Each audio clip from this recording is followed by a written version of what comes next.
Friends, आज मैं आपके सामने किंगस्टन का एक न्यू रैम की अनबॉक्सिंग करने वाला हूं और साथ ही साथ रैम से जुड़ी कुछ इम्पोर्टेंट बातें भी बताने वाला हूं, जैसे कि रैम लेते वक्त किन खास बातों का ध्यान रखना होता है और आपके लैपटॉप में रैम अपग्रेड करने के लिए कौन सा रैम सुटेबल होगा। तो फ्रेंड्स, अगर आप अपने लैपटॉप के रैम को अपग्रेड करने का प्लान कर रहे हैं या रैम के बारे में जानना चाहते हैं तो इस वीडियो को पूरा देखें। तो आपका ज़्यादा टाइम ना लेते हुए इसकी अनबॉक्सिंग शुरू करते हैं। जैसा कि आप देख पा रहे हैं, ये बिल्कुल ब्रांड न्यू लैपटॉप रैम है और इस रैम को मैंने अमेजन से मंगवाया है। वैसे मैं ज़्यादातर प्रोडक्ट्स अमेजन से ही मंगवाता हूँ क्योंकि यहाँ जो प्रोडक्ट्स होते हैं वो अच्छी क्वालिटी के होते हैं। मीन्स डुप्लीकेट प्रोडक्ट मिलने के सबसे कम चांसेस होते हैं, इसलिए मेरा फेवरेट शॉपिंग वेबसाइट भी यही है। फ्रेंड्स, ये जो मैंने लैपटॉप रैम लिया है उसकी कैपेसिटी 8 GB की है। अगर आप भी रैम अपग्रेड करना चाहते हैं तो मेरी सलाह आपको भी यही है कि आप 8 GB का रैम लें, क्योंकि ज़्यादातर पहले के लैपटॉप में 2 GB या 4 GB रैम ही आया करते थे।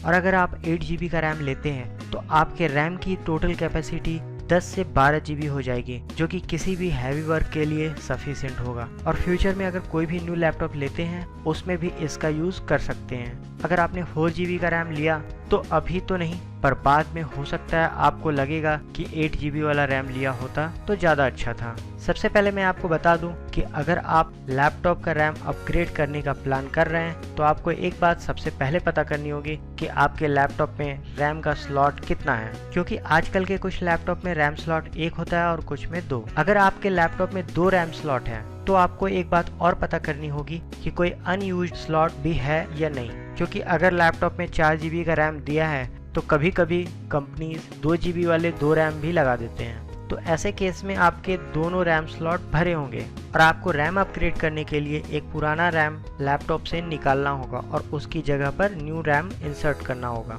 अब मैं आपको रैम की कुछ खास बातें बताने जा रहा हूँ, जैसे कि रैम की स्पीड और वो कितने वोल्टेज वाला रैम है और आपके लैपटॉप के लिए सुटेबल होगा या नहीं। ये जो मैंने रैम लिया है वो किंगस्टन कंपनी का है, जो कि हर टाइप की मेमोरी बनाती है, जैसे कि hard disk, RAM, memory card और एक ट्रस्टेड कंपनी है। इस रैम की कैपेसिटी 8 GB की है और ये DDR3 लो वोल्टेज रैम है। इस रैम में DDR3L लिखा है। यहाँ L का मतलब लो वोल्टेज है। अगर सिर्फ DDR3 लिखा हो तो वो रैम 1.5 वोल्ट वाला होगा। फ्रेंड्स, DDR3 वाले रैम के प्लेस में DDR2 या DDR4 वाला रैम नहीं लग सकता, तो लगाने की कोशिश भी ना करें, क्योंकि इसके पिन्स के पोजीशन भी अलग अलग होते हैं, तो इसका भी ध्यान रखना जरूरी है। ये रैम 5 ईयर की वारंटी के साथ आता है, तो आप रैम लेने से पहले वारंटी भी चेक कर लें कि आपके लैपटॉप के रैम में कितने साल की वारंटी मिल रही है। अब मैं आपको लो वोल्टेज और हाई वोल्टेज के बारे में बताता हूँ। नॉर्मली रैम की वोल्टेज 1.35 मीन्स लो वोल्ट और 1.5 मीन्स हाई वोल्ट होती है, पर कुछ रैम 1.2 वोल्ट और 1.65 वोल्ट की भी हो सकती है। पुराने कंप्यूटर्स में 1.5 वोल्ट के रैम यूज हुआ करते थे और आजकल नॉर्मली 1.35 वोल्ट वाले रैम यूज होते हैं, जो कि सबसे ज़्यादा कॉमन है। एक्चुअली रैम बैकवर्ड कॉम्पेटिबल होते हैं। अगर आप लो वोल्टेज रैम को हाई वोल्टेज स्लॉट वाले कंप्यूटर्स में यूज करेंगे तो कोई प्रॉब्लम नहीं आएगी। आपको मैं एक्सप्लेन करके बताता हूँ। अगर आपका पुराना रैम या रैम स्लॉट 1.5 वोल्ट की रेटिंग शो कर रहा है तो आप आराम से उसमें 1.35 वोल्ट वाला रैम यूज कर सकते हैं। पर उसका उल्टा, अगर आपके लैपटॉप में 1.35 वाला स्लॉट है तो उसमें 1.5 वोल्ट वाले रैम को लगाने की कोशिश ना करें।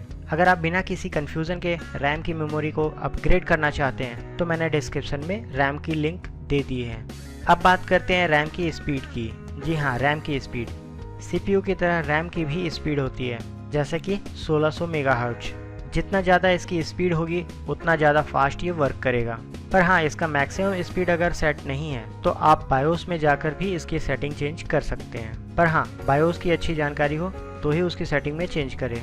इस रैम के साथ एक छोटा सा प्रोडक्ट इन्फॉर्मेशन गाइड भी आपको मिलेगा, जिसमें लैपटॉप रैम इंस्टॉल करने की प्रोसेस के बारे में बताया गया है। आई होप ये वीडियो आपको अच्छा लगा होगा और शायद इस रैम को लेकर आपके कुछ डाउट्स भी क्लियर हुए होंगे। अगर आपका फिर भी कोई डाउट रह जाता है तो आप मुझसे कमेंट सेक्शन में पूछ सकते हैं। मैं ऐसे ही वीडियोस लेकर आता रहूँगा ताकि आपके साथ कुछ इन्फॉर्मेशन शेयर कर सकूँ।